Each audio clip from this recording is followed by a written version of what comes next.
صدرالعلماء سلمان حیدر آبدی۔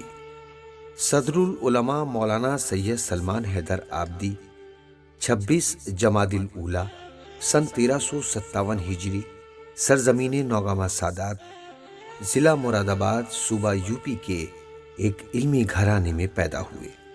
آپ کے والد صدر الملت مولانا سید محمد مجتبیٰ ایک جید عالم دین تھے۔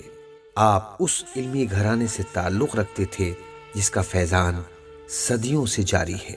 آپ نے ابتدائی تعلیم اپنے ہی وطن میں حاصل کی اور اس کے بعد اپنے والد کے تاسیس کردہ مدرسے جامعہ عالیہ جعفریہ نوگاما سادات میں جید اساتذہ کی خدمت میں رہ کر علم نحو، صرف، منطق، فلسفہ، اصول اور فقہ کی کتابیں پڑھیں۔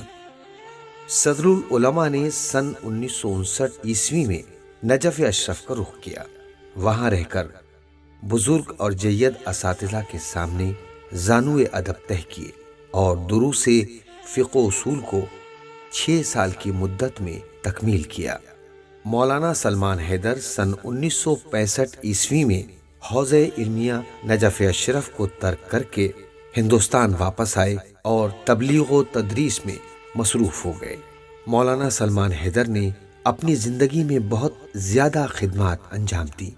جہاں آپ نے اپنے والد کے تاسیس کردہ مدرسہ عالیہ جعفریہ کو دن دونی رات چوگنی ترقی عطا کی، وہیں حامد المدارس پہانی کو بھی اپنے فیض سے سرشار کیا اور زندگی کی آخری دہائی میں اپنے وطن عزیز نوگاما سادات میں ایک مدرسہ بے نامی جامعۃ المنتظر قائم کیا۔ مولانا دیگر صفات حمیدہ کے ساتھ ساتھ ایک بے مثال مدیر بھی تھے۔ آپ طلاب کا بہت زیادہ خیال رکھتے تھے۔ ان کو 10-11 برس کی عمر میں ہی نماز شب سے مانوس کرا دیتے تھے۔ آپ کو عمارت کی صنعت سے متعلق باریکیاں بھی معلوم تھیں۔ مدرسے کا نقشہ اپنے قلم سے ہی بنا کر سرکاری دفتر میں پیش کیا اور اسی کے مطابق عمارت بنوائی۔ نیز چمن کو خود ہی ڈیزائن کیا اور بعد کے لیے بھی ایسی راہیں چھوڑیں جس کے مطابق ادارہ آج تک ترقی کے منازل طے کر رہا ہے۔ آپ ایک بے مثال مدیر اور ایک مربی کامل تھے۔ عفو و درگزر، سلام میں پہل، اسلامی وضاقتہ اور توکل علی اللہ موصوف کی زندگی میں اچھی طرح قابل مشاہدہ ہے۔ اپنے چھوٹوں سے معافی مانگنے میں عار محسوس نہیں کرتے تھے۔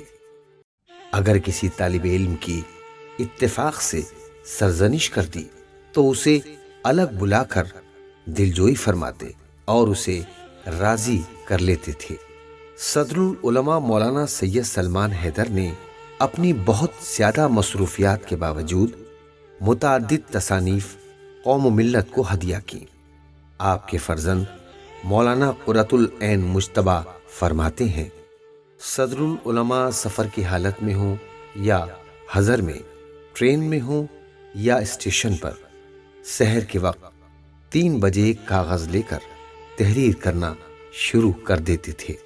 ایک مرتبہ کا واقعہ ہے، جس وقت آپ پنت ہاسپٹل دہلی میں زیر علاج تھے تو ایک دن میں ملاقات کی غرض سے اسپتال پہنچا تو دیکھا ہاتھ کی پشت پر سرنج ہے اور قلم لیے ہوئے تذکرۃ الاتقیاء فی تاریخ علماء کے سلسلے میں کچھ تحریر فرما رہے ہیں۔ جب صدرالعلماء سے کہا، آپ یہ کیا کر رہے ہیں؟ کہنے لگے، بیٹا لکھ رہا ہوں۔ میں نے کہا، اگر شوق اور جذبہ تحریر درد کا احساس نہیں ہونے دے رہا ہے تو آپ یہ خیال فرمائیں سرنج کی سوئی سے انگلیوں کے موڑنے کے سبب زخم ہو سکتا ہے۔ کہنے لگے، تم نے مولانا ہارون کا واقعہ سنا ہوگا، ان کو لکھنے کا بہت شوق و جذبہ تھا۔ آخر میں کسی بیماری کے سبب انگلیاں زخمی ہو گئیں، قلم پکڑنا مشکل تھا تو وہ قلم انگلیوں سے بندھوا لیا کرتے تھے۔ صدرالعلماء نے یہ کہہ کر پھر لکھنا شروع کر دیا۔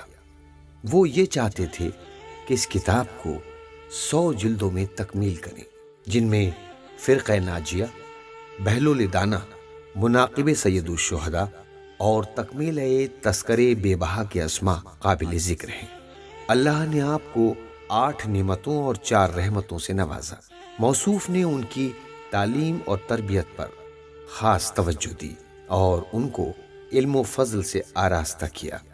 صدر العلماء کی علمی میراث کے وارث مولانا سید قرۃ العین مجتبیٰ ہیں، جو حال حاضر 1443 ہجری میں جامعۃ المنتظر نوگاواں سادات کے پرنسپل ہیں۔ آخر کار یہ علم و فضل کا آفتاب 17 شعبان سن 1413 ہجری میں غروب ہو گیا۔ آپ کی رحلت کی خبر بجلی کی رفتار کی مانند پھیل گئی۔ جانے والوں کا مجمع امڑ پڑا۔ غسل و کفن کے بعد آپ کے جنازے کو بڑی عزت و احترام کے ساتھ ہزاروں چاہنے والوں کی موجودگی میں اٹھایا گیا اور وصیت کے مطابق اسی قبر میں دفن کر دیا گیا جو انہوں نے اپنے لیے بنوائی تھی۔